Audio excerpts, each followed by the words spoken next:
G'day everyone and welcome along to another Toon Under podcast. It is that time of the year where we start looking forward to the new season. We're going to have a bit of a season preview today. Joining me is Jack and Dimi. It's been a long old roller coaster of an off season, but we are finally within sight of some proper football to talk about rather than the endless transfer gossip. But it wouldn't be a Newcastle podcast if we didn't start with at least a little bit of the transfer roundups. So firstly, Jack, Dimi, how are you both? Very good, very good. Nice to be on. Looking forward to some football finally, mate. There's been a lot of rubbish and too many sleepless nights waking up to Twitter to see what's going on. And yes, my refresh button is worn out again as per usual with the transfer windows with Newcastle. Yes. I guess let's just have a bit of a reflect on what has been a pretty tumultuous and let's say lackluster transfer window so far by Newcastle.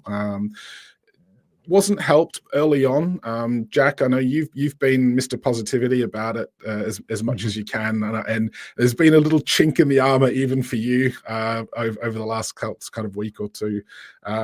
Look, we don't do things normally here at Newcastle United. That's safe to say, but the window as it stands right now, we've had Longstaff, Dubravka, Hayden, Vlachodimos, Wilson, and Jamal Lewis all leave as potentially first-team players. Some of them weren't playing or were always permanently out on loan. Incoming so far, Alanga, Park, Ramsdale, and Chow. We'll still get the hang of that yet.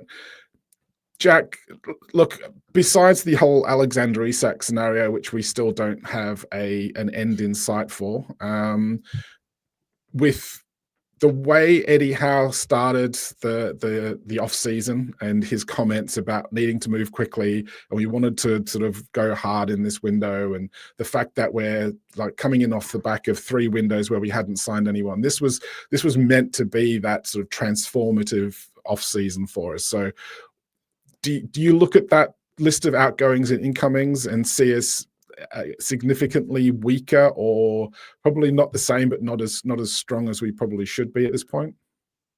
It's hard to say. There's been so much noise around. I think Eddie doesn't often misstep or misspeak, but he definitely will probably regret those comments he made about going quickly.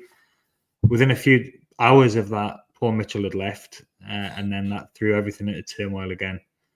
But you know, the summer has been overshadowed by Alexander Isak, so that's been the big frustration, the big stress that's happened. But I actually think if you look at what we've done, if it wasn't for the whole Isak thing, if he was happily sitting there and if he'd been in pre-season and he'd been scoring a few goals, I think it would be regarding this window as not finished yet, because we need a midfielder, and hopefully that's going to be Jacob Ramsey.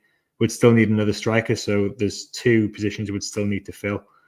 But I think it would be viewed as not exciting, like not transformative in terms of marquee signings, but we've got the defender we needed. We've got the right winger we needed. We've sorted the goalkeeping department out. So I think on the whole, it's been good, solid business, if not mind-blowingly exciting business. And all it's going to take is another couple of signings. And, you know, we will get a resolution to the Isak thing one way or another. And I think we'll go into September. I think Eddie will go into September feeling pretty good, because it's been players that he wants, players he's been looking at for a long time, and he knows how they're going to fit into his team. So I think despite all the noise, all of the screaming, all of the crying, everything that's been happening, I think it's actually been not too bad. Yeah, there's a lot of sort of overshadowing of players we've missed out on because other teams have overpaid, or, you know, paid more than what we could match, certainly for salaries. And you know, we are realistic enough to know that we're not a legacy club. We don't have that historical pull that some of the other big 6 teams do. Dimi, what's your thoughts on, obviously Isak's been the big talking point, and I think we're all sick to death of it now, and we kind of just want it to be over and done with. But do you look at the signings that we've brought in? They may not be, apart from Langer, who's maybe like a direct upgrade on Murphy, but we desperately needed that depth anyway. But a lot of them are just adding that depth pieces to very key positions where we were looking a little bit light. What's your overall thoughts of the window so far? Yeah, it's hard to say at the moment. Obviously, it's incomplete. We're still missing at least 2 new bodies, not including Isaac, the midfielder, and the replacement for Wilson is the 2 we're still looking for. Hopefully, that Ramsey deal gets closed pretty soon, and that's one whole field. But it's I think the noise and the reporting on our failures has overshadowed what we've actually done, in my opinion. I think Alanga's a fantastic player for the way we play. His directness, pace, and ability to go both inside and out, I think is going to be a massive advantage for us on that side of the park. And now that you've got him and Murphy probably not rotating, but equally as capable of performing on that side of the park is massive for us. And I think Malik Chow, obviously we tried to get him last season.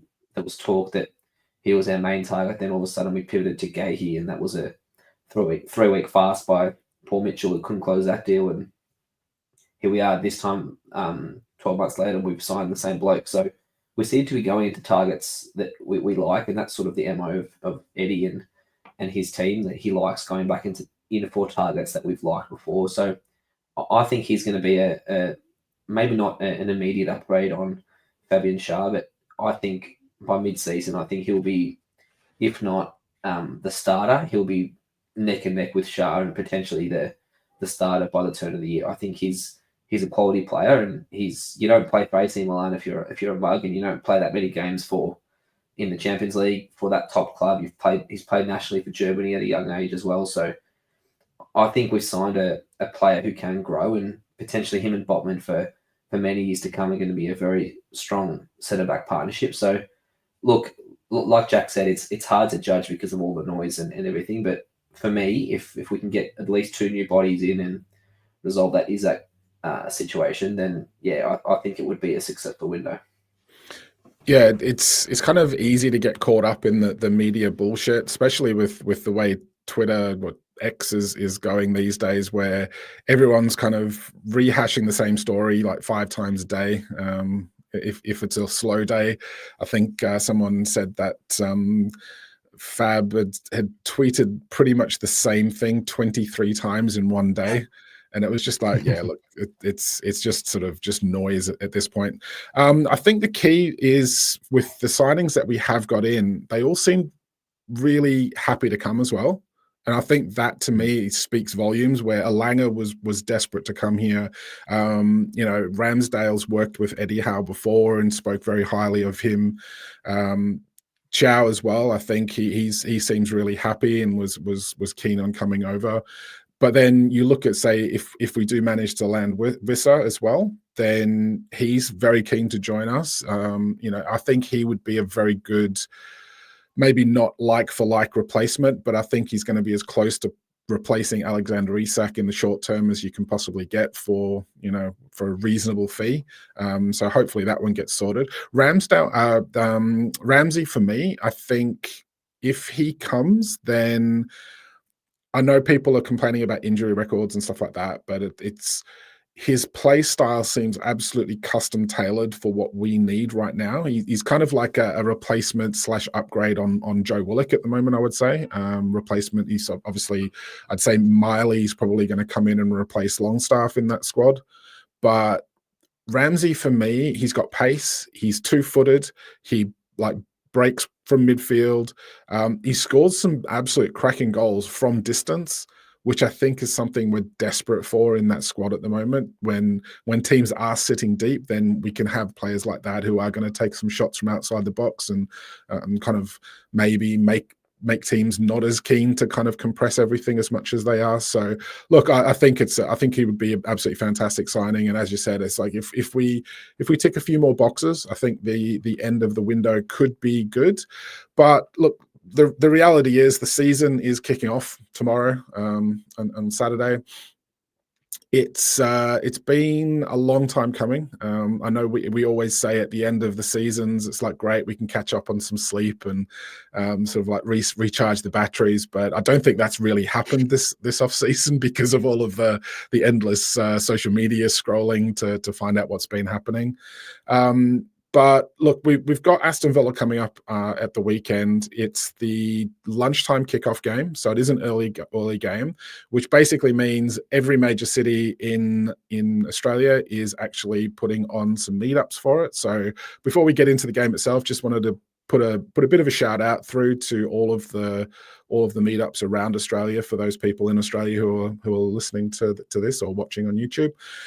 So Sherlock, as usual, in Melbourne, Cheers Bar in Sydney, Varsity Northbridge in Perth, Pig and Whistle Riverside in Brisbane. I think we've got about 39 confirmed yes sign-ups for that on Saturday, which is going to be huge.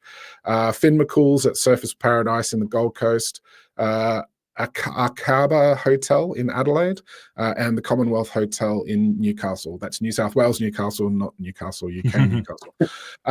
So it's really good to see that all of these fan groups are really sort of taking off around the country. Everyone's getting behind everybody.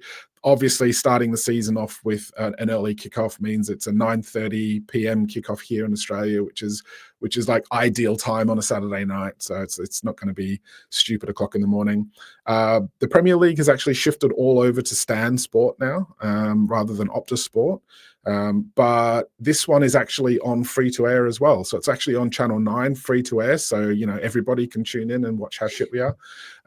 But look, I mean, I'm not that I'm going to be underhanded with all this, but anyone in the UK who doesn't happen to get this one, then, sign up for the Channel 9 app, get yourself a VPN, and you've got a good chance of watching the game, I guess. So, but onto the game and, indeed the season as a whole. Villa away, start of the season, before another exceptionally tough game at St James's Park to open the season at home against Liverpool. But look, two tough opening fixtures. The last few seasons against Aston Villa have not been particularly great away from home. We've always done very well at home against them, struggled at Villa Park.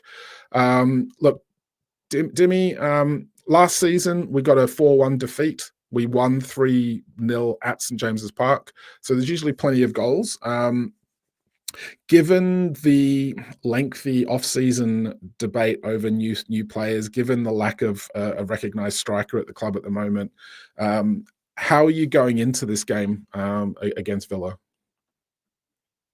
Quietly confident, but that's probably just me being the eternal optimist, and thinking that, look, to be honest, Villa away, is a very tough game. But I heard a few people say, and I heard friend of the pod, Chris Woff, say on his podcast the other day that if there was one game that we potentially weren't going to not miss Isaac, but not miss out on that striker position, but by having Gordon up there, is probably this game. Because, I mean, we've seen the games we've scored a lot of goals against Villa, they have played this suicide high line, and they tend to do that, especially at home. And with our pace up front, we're potentially going to have Alanga, Gordon, and Barnes or Murphy up front, and that's going to potentially be very, very likely for us to get plenty of counter-attack opportunities. And I think we definitely do have an opportunity to make some noise there. And look, obviously it's an unknown in terms of how the players are going to react to this off season. The preseason results haven't been great, but no one really cares about preseason results. But in terms of the reaction of the squad from all this outside talk and your best player, or arguably best player, not showing up for training, it's going to be an interesting sort of first glimpse at what the feeling amongst the group is. And for me, I think we're going to be up for it. And like I said, with the way Villa play, I think there's definitely plenty of opportunities that we're going to have on the weekend, and just about us maximising those, I think. Yeah, Jack, are you going along with Dimi on that one in terms of Gordon starting up top, or do you think Asula will get the nod for that one? And what's your general idea of the Villa game and how that's going to pan out for us? It'll definitely be Gordon. I think Asula, he had quite a good under-21 tournament, but he's not ready to start Premier League games up front at the moment. So ideally he'd be going out on loan this season, but that's not going to happen because of the striker situation. But I think Villa away it's good to get this game out of the way at this stage, because we usually have it towards the back end of the season when there's quite a lot riding on it. And when that happens, we usually lose, although we did beat them 2 seasons ago at Villa Park. But yeah, no, I think the pressure's off in a way, First game of the season, we're not favourites to win it. Villa haven't had a great off-season themselves. In fact, none of the clubs outside of the traditional Big Six have, because they've been doing their business and the others are waiting to see what happens and pick the scraps up, which is not very nice, but that's the way it goes at the moment until we can bridge that gap. So it's not just Newcastle who've had a bad, who've had the perception of having a bad pre-season. The Athletic did a optimism-ometer thing for fans. Newcastle were bottom, which when you think about it though, like that just shows you transfers have become so consuming in football. But it's months since we won a cup and qualified for the Champions League, and we've still got a really good team. So I think when the football starts, that's gonna get better. It's gonna be something else to talk about, not the transfers all the time. But yeah, this one, I'm looking forward to going out and catching up with everybody. It's been a while since I've been along to a meetup.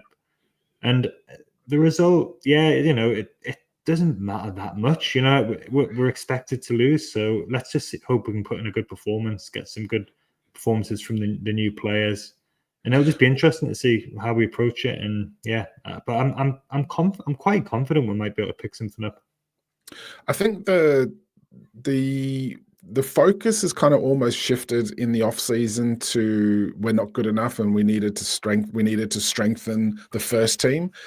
When in reality, we actually have a surprisingly talented and good first 11, maybe with a couple of extra bench players. For me, this off-season was always about building that strength in depth so that we don't have a fall-off like what we did last season. We lose 1 or 2 players and suddenly we're in bare bones material. But when everyone's fit and firing, we've actually got one of the better teams in the league on our day, and I think we're competitive against anybody. So I fully expect us to be competitive in this. A lot of it's just going to come down to how sharp we are in front of goal, because that's probably been the one thing that's been missing in preseason. I think we started to put some decent performances together in preseason. We just lacked that cutting edge up front, and a lot of that then, focuses on some of the pressure that's on the players who are playing because Isak's not in there. But the reality is we've had goals from all over the place in the squad over the last couple of seasons, and we just need to kind of find that little edge and get everything to click on the day. And I think we could well cause an upset. I'm not going into it full of confidence that we will, but there is that sort of little bit of trickle of hope in the back end of it. I think just going back to that as well, Anthony Gordon's looked lively in pre-season. I think he's looked very good. That's positive. Lewis Hall's back, Botman's back. I think one of the main lessons from 2 years ago was don't go into a Champions League campaign with a weak bench or with players that you can't really rely on. But we're not doing that. We're going to have a stronger, and when we do get the midfielder and at least the one striker we need, the squad, although it's like I said, there hasn't been any Anali type marquee signings or Isak type signings, but these are all players that Eddie knows, and it's got his mark all over this transfer window because it's players that he's coached, that he's scouted before. In the case of Ramsdale, that he's actually managed before as well. So I think it's fine. I think he'll be happy, and I think he'll be happy when the window closes as well. And the squad's in a much better position than what it was 2 years ago to attack the Champions League. Yes, 100%. And I think with the likes of Miley coming through, have another couple of seasons under his belt, he's kind of adding to that squad depth as well. But you kind of hit the nail on the head with their Eddie Howe signings. And I think the one thing that we can look at from Eddie Howe's time managing Newcastle is the team is always stronger than the sum of its parts almost. I think we play as a team. We are very well drilled. There was I saw a podcast with Dan Byrne going through the tactics and how Eddie Howe's shaped everybody, and the movement, and how everybody knows if this is happening, this is where I need to be. So it shows you that, like, it's not just about the individuals. It's not just about sort of finding that oh, this is the new shiny sparkly player that everyone's talking about, we're going to throw a load of money at them. It's about finding players that slot into our style of football and play well with the rest of the team around them. Dimi, do you think that the obviously you've said the preseason's been a little bit hit and miss. We've not had the results, which obviously would be nice, not the end of the world, but do you think that because of the slow transfer window, and we've not had a few of these extra players in, do you see that giving us a slow start to the season in general? I'm not sure, because we haven't really had to integrate too many new players, so it probably helps that we've got that consistency in the team that we're going to pick for the first few weeks. I mean, besides Alanga, there's probably going to be the same starting lineup that we're used to probably for the last 2 seasons. And like you said before, I think people forget how actually good our first 11 is, and when everyone's fully fit, we're a genuine top 14, and we've been playing that way for 3 or 4 seasons now. So it's not as if we're a one-man team and Isaac's out and all of a sudden we're going to collapse. We've actually built a very strong team, and like you said, it was about building the squad up and making sure we've got 2 players per position, so when the Champions League comes, we're not going to be falling short if we have another injury crisis. So I don't think the lack of signings is going to hinder us in terms of the cohesion. The only unknown thing, which I touched on before, is the mentality of the team and how they're going to react to this off-season, the tumultuous off-season, or it looks like tumultuous off-season from the outside looking in. But look, Eddie Howe's teams have always risen above these sort of things, and the team spirit has always been number one. And Eddie even referenced that last week in one of his press conferences, saying the team bond and the team spirit is always the main driving force to us getting any results and performing the way we are. So I think as long as that's kept intact, and the fact we've kept that bloke away from the rest of the squad, lends me to believe that the team cohesion and the team harmony is still going to be quite strong. Yeah, we've kind of always had that us against the world mentality since the takeover almost. And Jack, do you think that there's almost that kind of, like, sort of it's hard to describe, like if people are kind of writing us off, and it's just going to kind of bring the group closer together. Everyone's kind of fighting, and maybe this is just like that impetus to get back to that sort of like siege mentality again. Yeah, that's exactly what I was going to say. It's a siege mentality, isn't it? And it's what we had when we qualified for the Champions League the first time, and it's what we have whenever we go and play against Arsenal. Like Eddie's good at getting everybody together, and that's why I think what Dimi said is important about Isak not being there at the moment, because he's not buying into that. So whatever happens with him, there's no place for him at the moment, because he's a bad apple in the squad and the culture. So Eddie, he always talks about revolution, not evolution, not revolution, and I think that's why I think he'll be happy with what he's done, because he's keeping those good elements of the squad, and characters like Bruno, Joe Linton are so important. Tonali we're going to have for a full season, and in his best position, because we didn't have that last season, and that's partly why there was a slow start as well. But the team is quite settled, we know what it's going to be. Everybody should be well drilled in what they're doing. So, and I think he will use the noise from outside, and in terms of we're Newcastle United, like it's us against the world. It's us against whoever we're playing against. Let's just get that culture. And that's what he's been so good at. Even last season, there really was a tumultuous summer last time where we didn't make any signings, and there was all that upheaval, and the players were all unsettled, like that's come out now that Gordon's head was turned. Isak was not happy, and he managed to pull that together as well and do what he did. So I think this summer it'll be a big challenge for him to reintegrate Isak if he does stay, because that will happen, because he's not going to sit on the bench for 6 months. He's not going to go in the reserves for 6 months. It's just not realistic.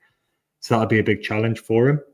But I think he won't bring him back until he thinks he's ready and he's contrite enough, or he's said he's done what he has to do to get the trust back of his teammates and of the coaching staff. So we've got the best man for this. He's done it. He's been written off himself plenty of times as Newcastle manager, including last December. There was calls for him, and that's not going to happen this time. But he's the best man for it, and I think he'll actually be pleased, and I think he will really get them into that defensive mode, and that's when we're at our best and most dangerous. This is going to be to both of you, because I've noticed in pre-season we seem to be kind of trying to evolve our style of play a little bit more in terms of a more possession-based style. We've seemed to be trying to hold on to the ball a bit more. Obviously, getting Ramsdale in as a keeper that's comfortable with the ball at his feet, a little more, certainly more than what Nick Pope is. It's kind of all pointing to us trying to evolve our, as you said, evolution, not revolution. We're kind of building towards a more possession-based style of football, but still capable of sort of springing on the break at pace because of the players that we have.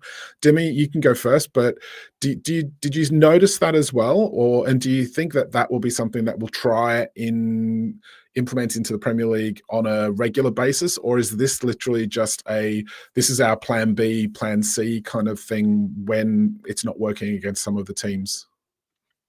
Probably a bit of both. I think that the way we play is obviously very dynamic. We're high intensity, and it's great to watch, and we can blow teams away. But it's a very difficult way to play for 38 games in a Premier League season, let alone another 8-10 Champions League games, Cup games. So you're looking at 50 plus games. It's probably impossible to play with that intensity week in, week out. So you have to have different modes to perform. And obviously we don't have the top world-class players like your Barcelonas or your Man Cities who can just keep the ball for fun for 60 games in their sleep. But we need to develop this style of football, because I think one of the kryptonites of Eddie and the team has been when teams park the bus against us, we do seem to struggle. Yeah. So the one way to mitigate that is be better keeping the ball and be better finding those little spaces and creating those chances. So I'm all for evolving that style of play and adding a sort of string to our bow. We know we've got the dynamic players up front that we can go direct, and not to say that we're going to hoof the ball up front, but we've got that directness up front that we can hit teams on the counter. But in Champions League, if we're playing a team who's coming to St James's Park, most likely most teams are going to be on the defensive side, and they're going to give us the ball and say, break us down. So why not practice that in pre-season, and why not improve on that? Because if we can get that right and start hurting teams who give us the ball, then we could become a much more difficult team to play against. Yeah, and I think it's safe to say it was starting to come good as well in pre-season. As I said, we had games where Joe Linton should have had a hat-trick, but Joe Linton doing Joe Linton things once he gets in the box. Gordon had some good chances. Jack, do you see it as like a natural evolution of the squad to be able to have those, Eddie Howe took over a squad, let's not forget, that was rock bottom, had limited talent. He's now building up the talent in the squad. So now we're able to play that sort of style of football a little bit easier. We're able to control games more. I think it's good to have it as an option, but I don't think it should ever be our main style of play, because we are at our best when we're quick, when we're breaking, when we're counter-pressing. That's what Eddie has built this team on. And it's definitely not sustainable. And everything Dimi said is absolutely right, I think, about the teams that we're going to be playing against. But he's talked Eddie about looking after the ball better, and when we're not playing well is when we're not looking after the ball well. But we've got good passers in the team, and we've got people who can retain the ball. So I think it's good to have it as an option. I don't ever want it to be our default tiki-taka, like the way that Man City play, because I find it slow and boring, actually, like compared to if you gave me Guardiola's Man City or Klopp's Liverpool, I would always much rather watch Klopp's Liverpool because it's more exciting and it's quicker. And I think that's probably the way that Eddie always wants to attack, but he's going to get better players, we're getting better players. The team's good enough now, and we have to have ways of working out how to beat teams who defend. And if that means more passing, or if it means more accurate shooting from outside the box or crosses, whatever it might be, playing to the strengths of our players. It's good to have it as an option. And sometimes you just need to take the sting out of the game as well. And we haven't been very good at that in the past as well. So we are good when we get a goal and then we get another goal. And then by the time, within 5 minutes, we've scored 5 goals, you know, pretty much. So that's when we're good. And then the game's out of sight. So, but there's other ways that we're going to have to win games, and some of those games against it's against the mid-table teams at St James's Park. West Ham, Brighton, it's always Brighton, Bournemouth, Fulham, they all beat us at St James's Park last season. So it's ways of playing against those teams, and it's going to be, Eddie is developing as a manager still as well. He's got a lot of experience for someone of his age now, but he's had that season in the Champions League as well, and when we played all those really strong teams. So I think it's a different style of play in the Champions League as well. So it'll be good to see the development. And yeah, definitely good to have, in answer to the question, definitely good to have that as an option, as long as it doesn't become the default. Yeah, I don't think it's ever going to be a default, not under Eddie Howe, at least anyway. I think he likes that sort of that quick tempo, that on the counter kind of style of football. It's interesting that you pulled up, like, it's the mid-table teams we've historically under Eddie Howe struggled to find a way past. We've sort of found that way of beating the lower table sides, so relegation candidates who are literally just don't have the quality. We've got the quality to beat them no matter what now. We've got a way of beating teams that are going to attack us, the top of the table sides, the better sides. We have actually got a very good track record against a lot of them now, but it was always that mid-table sort of, right, well, we're just going to park the bus where we're good enough that we can actually just see the game out without, we don't care. We can break when you give the ball away or late on in the game or whatever. So yeah, to me, it's nice to try and find that balance between the play styles and be able to switch it up as and when we need to. And yeah, as you said, it's like if we get 3-4 goals out in front, then great. But if it's only a 1-0 win, but we need to be able to see that game out, and you know, teams are not going to score if they don't have the ball. So the longer we can keep hold of the ball, the easier it's going to be for us to maintain those narrow victory games, which is kind of key for what we need to be pushing on with. So in terms of the season as a whole, it's still, as you said, we've covered, it's still way too early in terms of, you know, the final throes of the transfer window. It's probably going to still heat up a little bit. We've got some irons in the fire. We've got some players that we're still monitoring. Still no idea what's happening with Isak. So, but what would you say going into kind of like the start of the Champions League campaign? Where do you kind of, Jack, you can go first, but what are you aiming for in terms of our league position, and how we're kind of building before we start getting into the Champions League games, given that that's going to get some pretty hectic back-to-back games, midweek, weekend games for a while?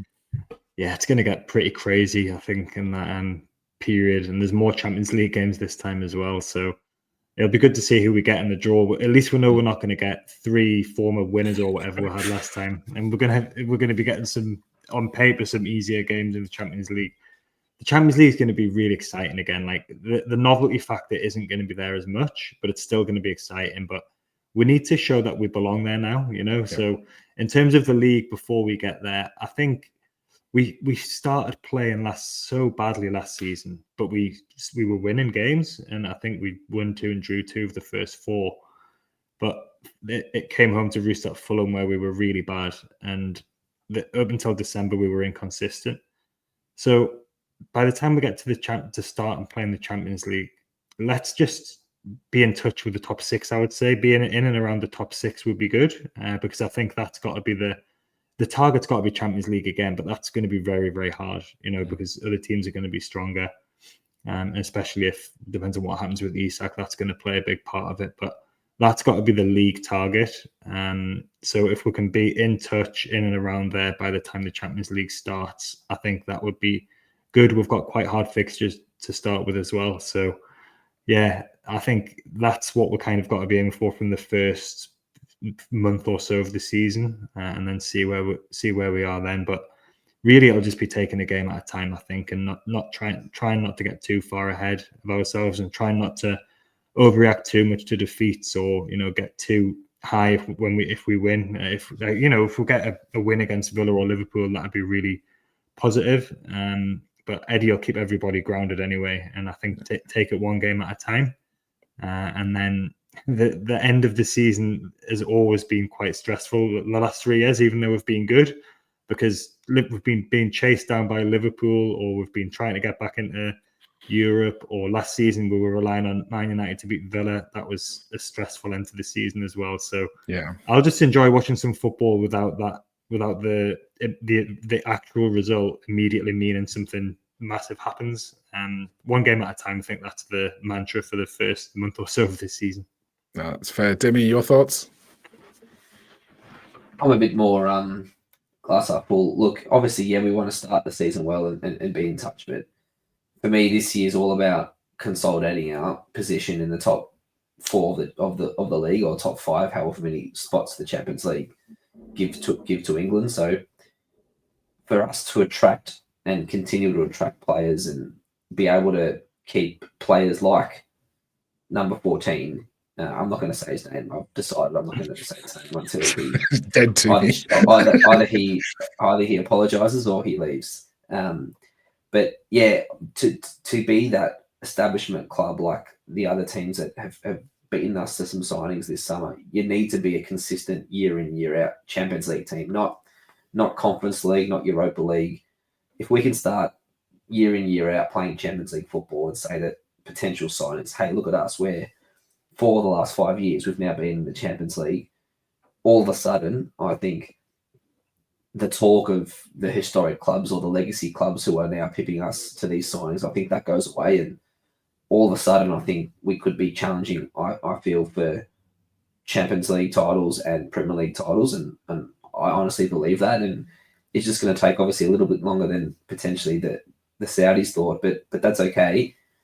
In terms of our prospects, I'm very confident this season is going to go a lot better than people think. And the main reason is because of our manager. I think Eddie Howe is just an amazing manager, and he's been the best thing that's happened to this club in my lifetime, and probably the best thing that's going to happen to Newcastle in many lifetimes. He's changed everything around how we play, how we sort of play together, the cohesion. He's brought the whole club together.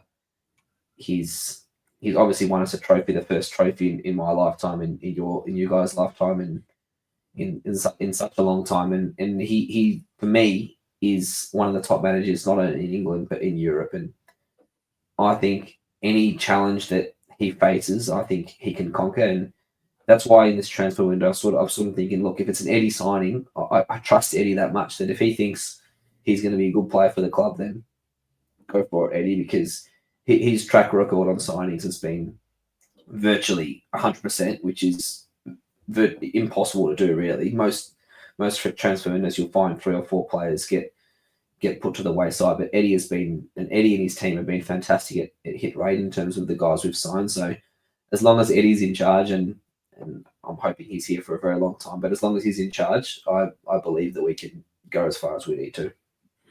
Yeah, it'll be. I think you kind of summed it up. My thoughts are very much this is about consolidating our position at the top, consolidating our position in Europe's elite as a recognized club that is going to be up there challenging for stuff, not just on a we've built this up and we've done something now, but now we're going to fall off. No, we want to kind of maintain that standard and keep pushing on and try to, as you said, develop our own legacy when it comes to signing players. And that, well, actually, if you come to us, we are going to be up there challenging year in every year. So yeah, it's a very much kind of a consolidation of that perception of the club, I think, more than anything. I guess like that's probably a roundup for today, but before we go, get some predictions for the scores for Saturday. Dimi? I'm going to go a Desmond Keegan special at 2-2. Excellent. Jack? Yeah, I was probably thinking that as well, but because Dimi said it, I'll go 1-1. Okay. I'm going to be the pessimist of the group and say 2-1 loss. I just don't see us getting a win. Hopefully we do, and I can be proven wrong, but I just can't see us without a recognised goal scorer actually getting enough balls in the old onion sack. So, but look. Let's see how we go anyway. It's going to be good just for the meetups. It's first one of the season. I'm looking forward to getting back to the pig and whistle and screaming our lungs out for the boys as we normally do. Always sort of do the lads proud when we're at our meetups. So good for that. Thank you very much, gents, and we'll call it there. But I will see Jack on Saturday night, and enjoy the rest of your weekend. Hope you stay safe from all those germs floating around, Dimi. Cheers, mate. Catch you later, guys. See ya.